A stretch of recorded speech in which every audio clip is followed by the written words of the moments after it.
USC and UCLA. You're losing two pillars. The Pac-12 has decided, hey, we need to expand. Otherwise, we may fold. Oregon wants to go to the Big Ten. Washington wants to go to the Big Ten.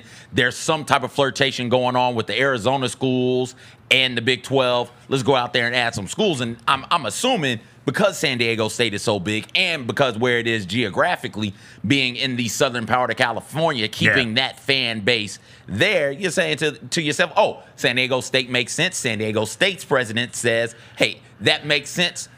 If San Diego State stayed in the Mountain West past July 1st, their buyout was $34 million. If they left beforehand, it was $17 million. So they sent, and this is where semantics get in there, they sent a letter to the Mountain West saying, hey, look, it's June.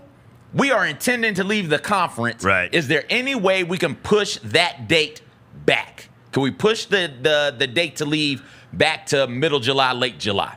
Which they wanted to push it back because that's when the Pac-12, who's slow dragging this TV deal, is expected to sign their new TV deal. Right. San Diego State can't leave because the Pac-12 hasn't officially offered them, and the Pac-12 won't offer them until they get that TV deal signed. The Mountain West said, yo, check this out. You're intending to leave? Not only are we not pushing this date back, this letter serves as your official resignation. You owe us $17 million. We're going to hold on to $6 million that we're supposed to pay you. You're not getting that $6 million. We're holding on to that as the first payment for the $17 million exit fee. What a mess. And so that is where now San Diego State is saying, hey, wait a second.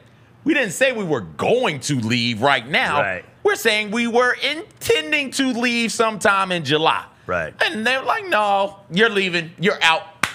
Peace. Deuces. Run us our money. They gotta figure it out. But like, here's the thing. You're down there.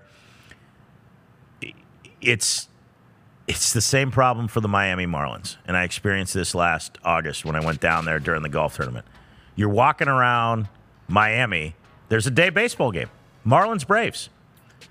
The weather's perfect outside. I'm like, well, no wonder no one goes.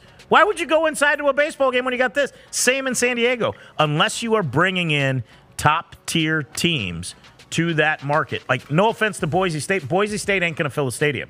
But you get a game with San Diego State and, I don't know, a good Oregon team?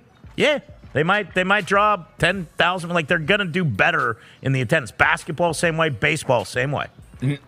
While it's not going to be, you're right, a good Oregon team versus a good Boise State team, that's going to fill that stadium differently. If you're the Mountain West, that's still San Diego State. That's still, I would assume they lead the league in attendance just because it's Boise probably. It's such a big university. It's near the top then. Near the top. Yeah. It was a team. You've already lost Utah to the Mountain West at one point, and that was a big loss for them. Yeah, huge loss. And I know football is driving all of this, but don't forget that the Aztecs were the team that's national runner-up in men's basketball. Exactly. They got solid programs outside of football as well. That's a big loss for the Mountain West.